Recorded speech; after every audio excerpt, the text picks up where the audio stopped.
बिरादरान इस्लाम, नाज़रीन अस्सलाम वालेकुम वरहमतुल्लाहि वबरकातुहू। पाक कमाई और ईमानदाराना कारोबार, मुलाहज़ा फरमाएं। बयान को फुल वॉच टाइम देखें। औज़ु बिल्लाहि मिनश शैतानिर रजीम, बिस्मिल्लाहिर रहमानिर रहीम। फिर इस्लाम में जिस तरह कमाई का नाजायज़ तरीक़ा को हराम और उनसे हासिल होने वाले माल को खबीस और नापाक करार दिया गया है, इसी तरह से हलाल तरीक़ों से रोज़ी हासिल करने और ईमानदारी के साथ तजारत और कारोबार करने की बड़ी फजीलत बताई गई है। एक हदीस में है कि रसूल सल्लल्लाहु अलैहि वसल्लम ने इरशाद फरमाया, हलाल की कमाई की तलाश भी दीन की मकरूआ फ़राइज़ के बाद एक फरीज़ा ही है।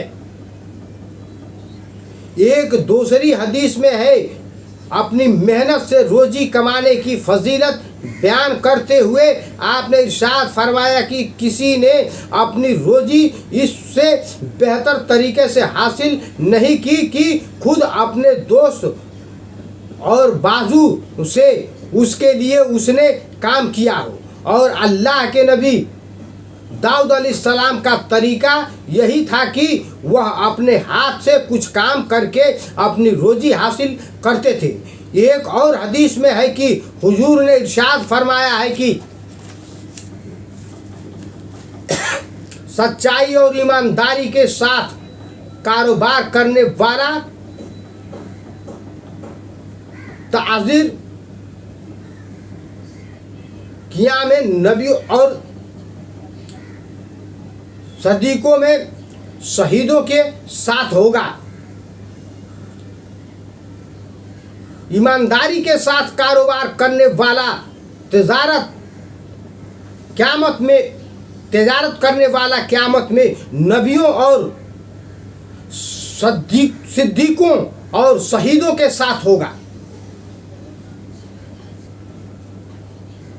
नाज़रीन, बयान को फैलाने की कोशिश करें,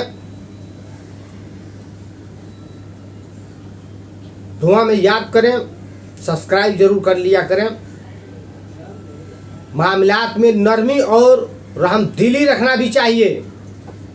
माली मामलात और कारोबार में जिस तरह से सच्चाई और ईमानदारी पर इस्लाम में बहुत ज़्यादा जोर दिया गया है और उसको आला दर्जे की नेकी और ज़रिया कुर्ब खुदा बंदी करार दिया गया है, इस तरह से उसकी भी बड़ी तरगीब दी गई है और बड़ी फजीलत बयान की गई है कि मामला और लेन देन में नरमी का रवैया अख्तियार किया जाए और सख्त गरी से काम न लिया जाए। एक हदीस में है कि रसूल सल्लल्लाहु अलैहि वसल्लम ने इरशाद फरमाया, अल्लाह की रहमत हो उस बंदे पर जो ख़रीद और फरोख्त में और दूसरों से अपना हक वसूल करने में नरम हो।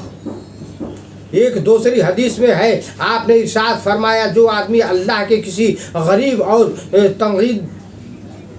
तंगदस्त बंदे को कर्ज की अदायगी में मोहलत दे दे या कुल्ली या ज़ज़ी तौर पर अपना मुतालबा माफ़ कर दे तो अल्लाह ताला उसको क़यामत के दिन की परेशानियों से निजात अता फरमाएगा।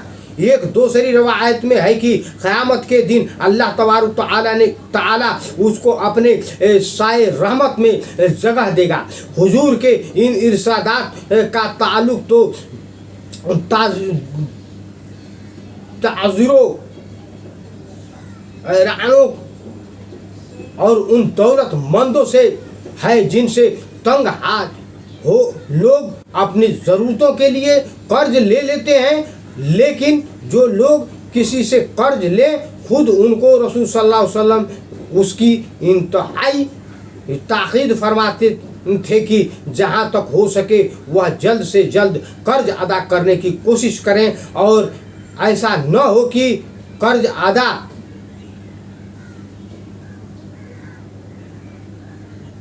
कर्जदार यानी कर्जदार होने के हालात में दुनिया से चले जाएं और अल्लाह किसी बंदे का हक उनके जिम्मे बाकी रह जाए।